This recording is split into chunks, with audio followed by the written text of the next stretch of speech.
معزز سامعین السلام علیکم۔ سٹوری وائز سے میں ہوں علی زیدی اور آپ سن رہے ہیں بیوقوف بادشاہ۔ بہت دنوں کی بات ہے، کسی جگہ ایک غریب آدمی ایک ٹوٹے پھوٹے پرانے مکان میں رہتا تھا۔ وہ مکان اتنا بوسیدہ ہو چکا تھا کہ ایک دن اچانک زمین پر آ رہا تھا۔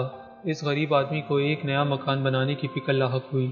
بال بچوں کا پیٹ کاٹ کر اور لوگوں سے قرض لے لے کر اس نے ایک نیا مکان بنوانا شروع کیا۔ دیواریں کھڑی ہو گئیں، دروازہ بن گیا، لیکن چھت بھرنے کے لیے غریب کے پاس پیسے نہ بچے۔ چنانچہ اس نے چھت کی جگہ ٹاٹ بچھا کر اس کے اوپر مٹی ڈال دی اور اپنے بیوی بچوں کے سمیت نئے مکان میں جا کر رہنے لگا۔ اس نے سوچا کہ برسات شروع ہونے تک چھت ٹھیک کروا لوں گا۔ اس محلے میں ایک چور رہتا تھا۔ غریب آدمی کا نیا مکان دیکھ کر اس نے سوچا کہ یہ شاید دولت مند ہو گیا ہے، اس کے ہاں سے شاید اچھا خاصا مال ہاتھ لگ جائے۔ چنانچہ ایک روز رات کے وقت جب سب پڑے سو رہے تھے، وہ چور اس غریب آدمی کے مکان کی چھت پر چڑھ گیا، لیکن چھت پر ابھی ایک دو قدم ہی چلا تھا کہ ٹاٹ پھٹ گیا اور وہ دھم سے نیچے کمرے میں سوئے ہوئے مالک مکان کے اوپر گر پڑا۔ مالک مکان ہڑبڑا کے اٹھا اور چور کو پکڑنے کی کوشش کرنے لگا، لیکن کمرے میں بہت گہرا اندھیرا چھایا ہوا تھا، جس سے فائدہ اٹھا کر چور بھاگ نکلا۔ چور بھاگ تو گیا، لیکن پھر اس کو مالک مکان پر بڑا غصہ آیا کہ اس نے ایسی نکلی چھت کیوں بنوائی۔ لیکن اگلے ہی دن وہ فریاد لے کر بادشاہ کے پاس پہنچا اور اس سے کہا، اے دانشمند بادشاہ، میں نے ایک گھر میں چوری کرنا چاہی اور مکان کی چھت پر چڑھ گیا، لیکن چھت کی جگہ ٹاٹ بچھا ہوا تھا۔ میں نیچے گر گیا اور میری ٹانگیں ٹوٹتے ٹوٹتے رہ گئیں۔ عذرائے کرام آپ اس مالک مکان کو سزا دیں۔ بادشاہ نے مالک مکان کو پکڑ بلوایا اور اس سے پوچھا، کیا یہ سچ ہے کہ آدمی کل رات تمہاری چھت ٹوٹ جانے سے نیچے گر پڑا تھا؟ جی ہاں حضور، بالکل سچ ہے، مالک مکان نے جواب دیا۔ وہ تو کہے کہ یہ آدمی میرے اوپر گرا، نہیں تو اس کی ٹانگیں ضرور ٹوٹ جاتی۔ اگر یہ سچ ہے تو ہم تم کو موت کی سزا سناتے ہیں۔ بادشاہ نے کہا اور جلادوں کو بلا کر حکم دیا کہ اس کو پھانسی پر چڑھا دو۔ غریب مالک مکان بادشاہ کے قدموں پر گر پڑا اور کہا، بادشاہ عالم، مجھ کو کیوں پھانسی دی جائے؟ آخر سزا تو چور کو دی جانی چاہیے۔ غریب مالک مکان نے دیکھا کہ اس طرح بادشاہ سے انصاف کی کوئی امید نہیں کی جا سکتی۔ اس نے بادشاہ سے کہا، بادشاہ عالم، میرا کوئی قصور نہیں ہے، ٹاٹ تو راج مزدور نے بچھایا ہے، قصور اسی کا ہے، اس نے خراب ٹاٹ بچھا دیے ہیں۔ تب بادشاہ نے حکم دیا کہ اس کو رہا کر دیا جائے اور راج مزدور کو پھانسی پر چڑھا دیا جائے۔ بادشاہ کے سپاہی فوراً جا کر راج مزدور کو پکڑ لائے۔ جب اس کو پھانسی کے پھندے کے نیچے کھڑا کر دیا گیا تو اس نے کہا کہ مجھے بادشاہ سے کچھ عرض کرنا ہے۔ بادشاہ نے اجازت دی تو اس نے کہا، بادشاہ عالم، میرا کوئی قصور نہیں ہے، سارا قصور اس آدمی کا ہے جس نے وہ ٹاٹ بنائے ہیں۔ اگر اس نے ٹاٹ پکے اور مضبوط بنائے ہوتے تو ان پر کوئی بھی چلتا وہ نہ پھٹتے۔ بادشاہ کے حکم پر راج مزدور کو بھی چھڑوا دیا گیا اور ٹاٹ بنانے والے کو پکڑ لایا گیا۔ اسے بادشاہ کے سامنے پیش کیا گیا تو بادشاہ نے اس سے پوچھا، کیا ٹاٹ تم نے بنائے تھے؟ جی ہاں حضور، میں نے ہی بنائے تھے، اس آدمی نے جواب دیا۔ تب تو سارا قصور تمہارا ہے، بادشاہ نے گرج کر کہا اور اس نے اسے پھانسی پر چڑھانے کا حکم دے دیا۔ بادشاہ سلامت، میں آپ سے کچھ ضروری بات عرض کرنا چاہتا ہوں۔ ٹاٹ بنانے والے نے کہا، بات یہ ہے کہ میرے بنائے ہوئے ٹاٹ ہمیشہ بڑے پکے ہوتے تھے، لیکن جس وقت میں یہ ٹاٹ بنا رہا تھا اسی وقت میرے ایک پڑوسی نے، جس کو کبوتر اڑانے کا شوق ہے، اپنے کبوتر اڑا دیے۔ وہ آسمان میں اڑتے پھر رہے تھے، کلا بازیاں کھا رہے تھے۔ میں ان کا تماشا دیکھنے لگا، اس کا اثر میرے کام پر پڑا اور میں نے ٹاٹ چھدرے اور کمزور بنا دیے۔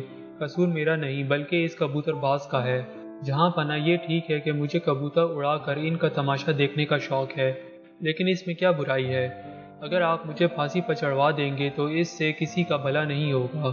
کسی بے گناہ کی جان لینے سے یہ کہیں بہتر ہے کہ آپ چور ہی کو قتل کروا دیں، تب لوگ چین اور آرام سے زندگی بسر کرنے لگیں گے۔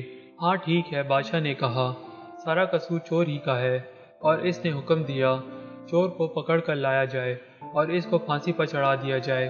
جلاد فوراً چور کو پکڑ کر لائے اور اس کو پھانسی کے پھندے کے نیچے کھڑا کر دیا، لیکن معلوم ہوا کہ اس کا قد ضرورت سے زیادہ اونچا ہے، اس کے پاؤں کسی طرح زمین سے اوپر نہیں اٹھ رہے ہیں۔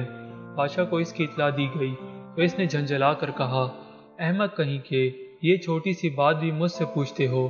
چور کا قد ذرا سا لمبا ہے تو تم کسی ایسے آدمی کو کیوں نہیں پکڑ لاتے جس کا قد ذرا سا نیچے ہو؟ اتنی موٹی سی بات بھی تمہاری سمجھ میں نہیں آتی۔ جلاد دوڑتے ہوئے نزدیک کے چوراہے پر گئے، ایک چھوٹے قد کا آدمی آٹے کا ایک بورا پیٹھ پر اٹھائے جاتا ہوا نظر آیا۔ جلادوں نے فوراً اس کو پکڑ لیا اور لا کر پھانسی کے پھندے کے نیچے کھڑا کر دیا۔ وہ چھوٹے قد کا آدمی چیخ چان رہا تھا اور جلادوں سے پوچھتا رہا تھا کہ میرا قصور کیا ہے، مجھے کیوں پھانسی پر چڑھاتے ہو؟ اتنے میں خود بادشاہ بھی تماشا دیکھنے ادھر آ گیا۔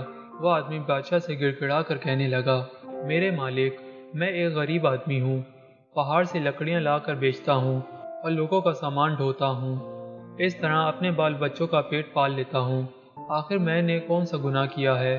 کس بات کے لیے آپ مجھ کو پھانسی دینا چاہتے ہیں؟ ارے احمق، مجھے اس کا کیا پتا کہ تمہارا کوئی قصور ہے یا نہیں، بس کسی آدمی کو پھانسی پر چڑھانا ہے۔ میں ایک چور کو پھانسی پر چڑھوانا چاہتا تھا، لیکن معلوم ہوا کہ اس کا قد ذرا اونچا ہے اور اس کے پاؤں زمین سے اوپر نہیں اٹھ پاتے، لیکن تمہارا قد بالکل مناسب ہے۔ چھوٹے قد والے آدمی نے گڑ گڑا کر کہا، بادشاہ عالم، قصور کیا ہے؟ آپ لمبے قد کے چور کو چھوڑ کر بے گناہ غریب آدمی کو پھانسی پر چڑھواتے ہیں، یہ بھی کوئی انصاف ہے؟ چور ضرورت سے زیادہ لمبا ہے تو اس کے پاؤں کے نیچے ایک گڑھا کھدوا دیجئے، پھر سب ٹھیک ہو جائے گا۔ اس کی بات بادشاہ کو پسند آئی، اس نے ایسا ہی کرنے کا حکم دیا۔ جلاد دوبارہ چور کو پکڑ لائے، انہوں نے اس کو پھانسی کے پھندے کے نیچے کھڑا کر کے گلے میں پھندا ڈال دیا اور اس کے پاؤں کے نیچے گھڑا کھدوانے لگے، مگر چور تھا کہ بار بار کہے جا رہا تھا، جلدی کرو، مجھے دیر ہو رہی ہے۔ بادشاہ کو بڑا تعجب ہوا اور اس نے پوچھا، ارے تو مرنے کے لیے کیوں اتنا بےتاب ہو رہا ہے؟ بادشاہ عالم، چور نے جواب دیا، ابھی ابھی جنت کا بادشاہ مر گیا ہے، اس نے مرتے وقت یہ وصیت کی ہے کہ جو سب سے پہلے جنت میں داخل ہو اس کو میری جگہ بادشاہ بنا دیا جائے۔ وہاں بادشاہ کا تخت ابھی خالی ہے، اگر جلدی سے پھانسی پر لٹکا دیا جاؤں تو ممکن ہے کہ میں سب سے پہلے جنت میں پہنچ جاؤں اور شاہی تخت پر بیٹھ جاؤں۔ بادشاہ کے دل میں لالچ اور حسد کی آگ بھڑک اٹھی، بھلا جنت کا بادشاہ بننا چھوٹی بات ہے؟ چنانچہ اس نے فوراً جلادوں کو حکم دیا، چور کو رہا کر دو اور مجھے پھانسی پر چڑھا دو۔ بادشاہ کے حکم کی تعمیل ہونی چاہیے تھی، چنانچہ بیوقوف بادشاہ کو سولی پر چڑھا دیا گیا۔ اسٹوری وائز سے میں ہوں علی زیدی، آپ سب کی سماعت کا بے حد شکریہ۔ اللہ حافظ۔